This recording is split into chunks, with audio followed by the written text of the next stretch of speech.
Welcome. I'm Connor Beaton, and joining me today is my special guest. You want to introduce yourself, wifey? Your wife, Vienna Pharaon. The one, the only. Well, welcome to the show. I actually could be the only Vienna Pharaon.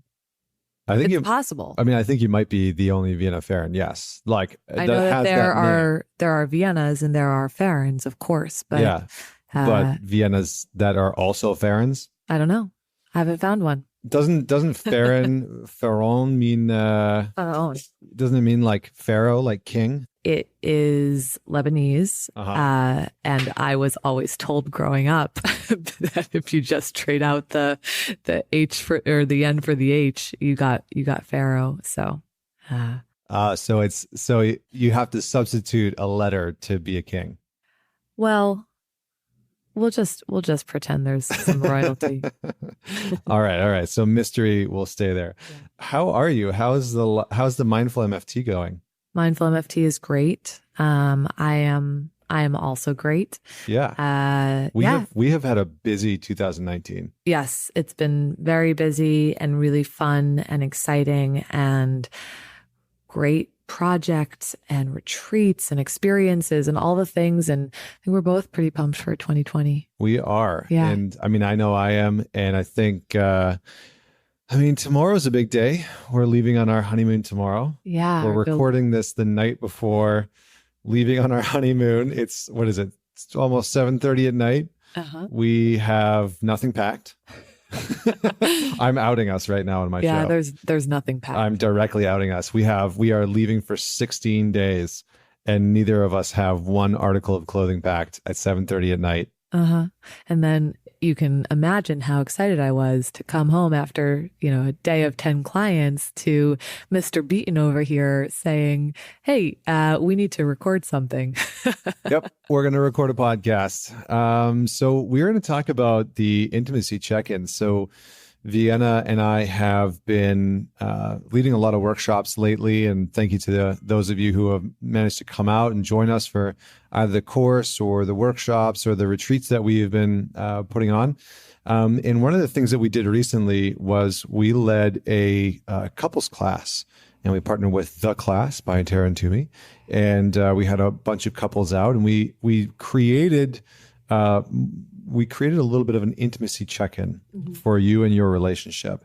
And do you think that single people can do this? Do you think they can do it on their own? They can look at like a previous relationship maybe? Yeah, I put this in my newsletter yesterday, and a guided sort of whether in relationship or not partnered at the moment, that you can absolutely still do the check-in and the exploration with potentially a former partner, and really thinking about how you would have rated some stuff and how maybe they would have rated some things, and using that reflection as an opportunity to take an honest look at, some of the stuff in the past. So yeah, absolutely you can.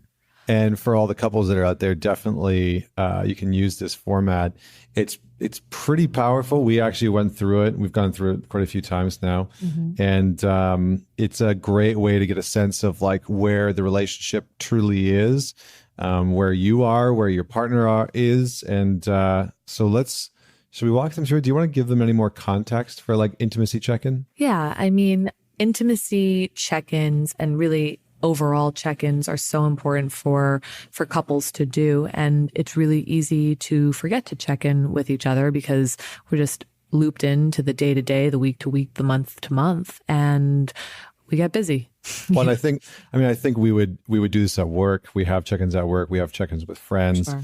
And I think one of the crazy things about relationships is that because we live in such a wild time right now where I hear a lot of people complaining that they feel like life is moving faster, which is just like a really common thing that I hear people saying. They have more, social media news feeds than ever before, more tasks to do, more everything. And so people are busy. And I think relationships require us to carve out that intentional time to like really connect with our partner? Well, I mean, I think, yeah, we can find every excuse and every explanation and every defense for why this isn't a priority.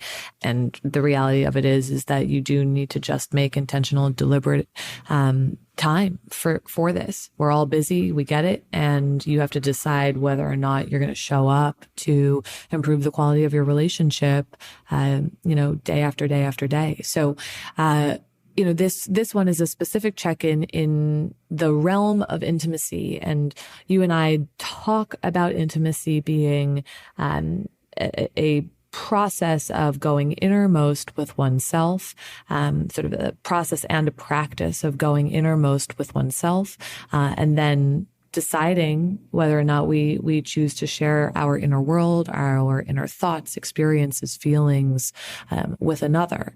And so in that, right, when we think about intimacy, there might be a few things that come to mind. It might be vulnerability. It might be connection.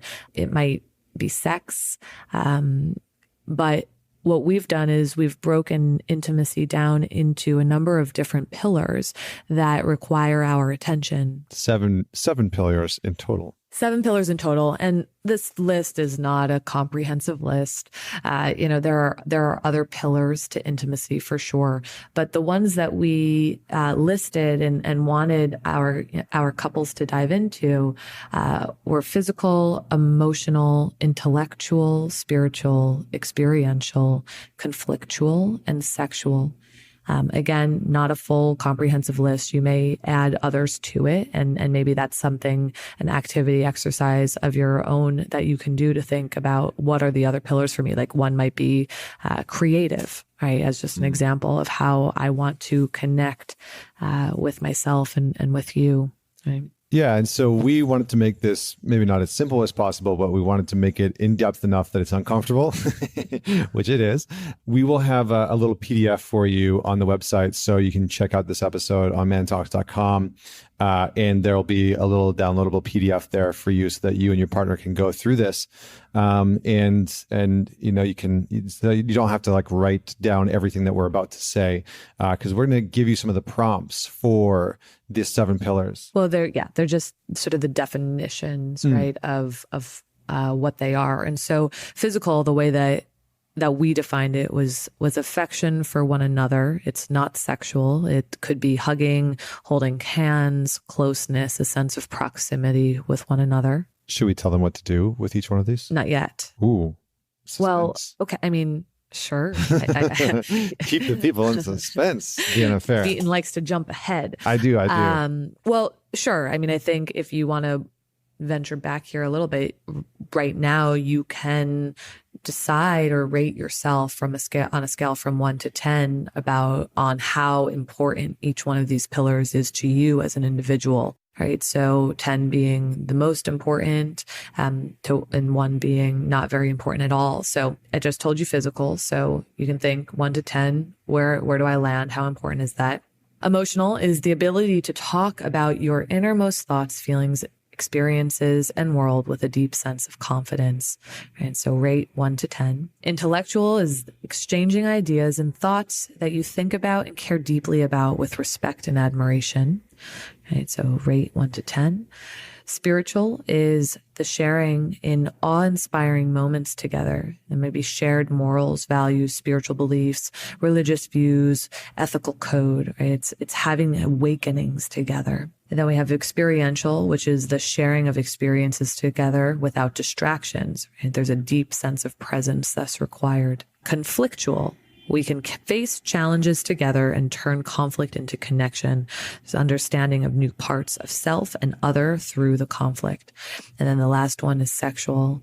We've defined it as being fully sexually expressed, feeling a deep sense of safety in sharing desires and fantasies and hearing them. Yeah. Awesome.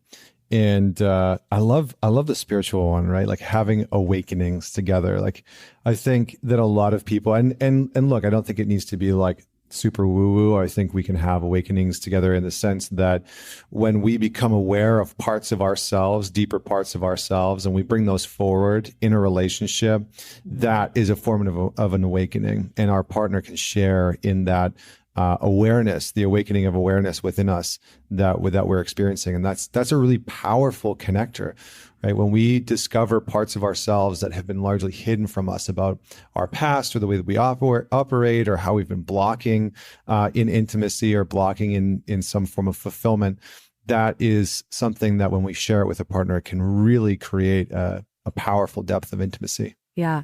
So, the second part of this exercise, right? The first part being just rating for yourself how important it is. The second part is your self-rating of how well you are showing up in this pillar in the relationship. And the other part of it is rating your partner how well they are showing up in that particular pillar. And, we tend to put the asterisks in here to say, your job in this space is really to be honest with yourself and with your partner.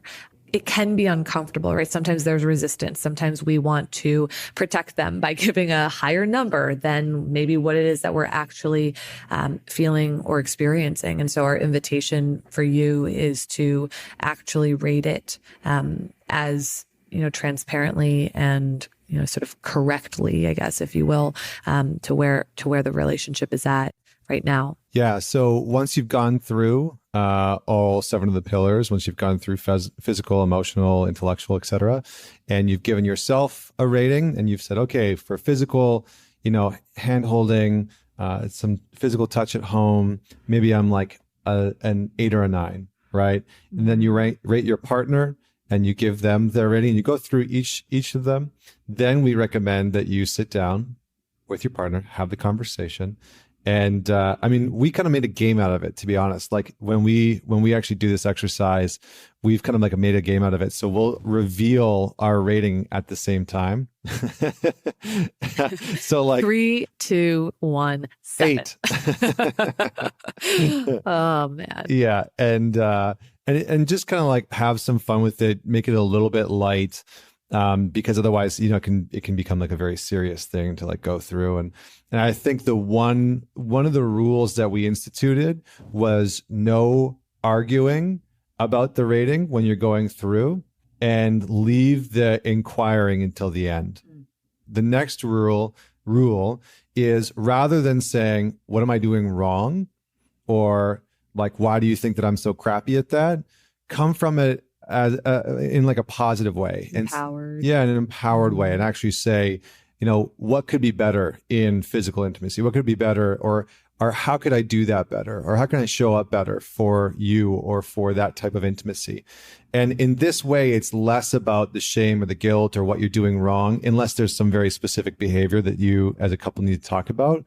But for the most part, you want to come at this from an empowered way and an empowering way for one another. I think, notice some of the discrepancies in the numbers. Notice how some of the numbers feel, right? If you rate yourself low, if you rate a partner low, what it's like to have your partner maybe rate you low.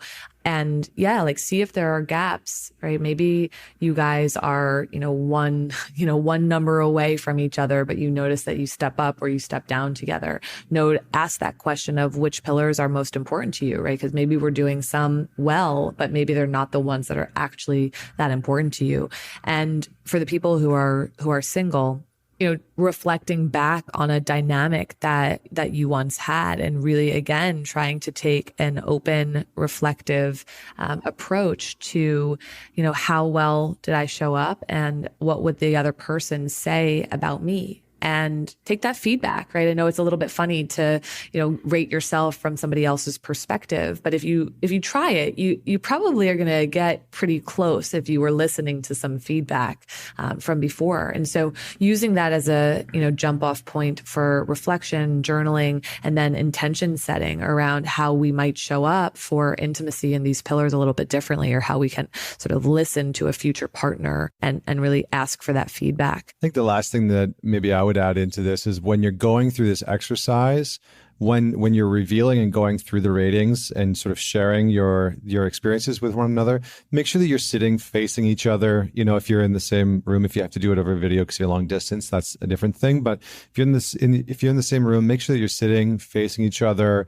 that you're like in a good place, the kids are to bed, that kind of stuff, so that you have some privacy and that you're prioritizing this experience. Yeah. And the last thing that I would say, last one word more McGee last over here. word, is that instead of trying to improve all 7 of these pillars, I would recommend choosing one pillar and maybe one pillar a month, right? And just saying like, okay, like the ones that are really important to us are, 2, 5, and 7.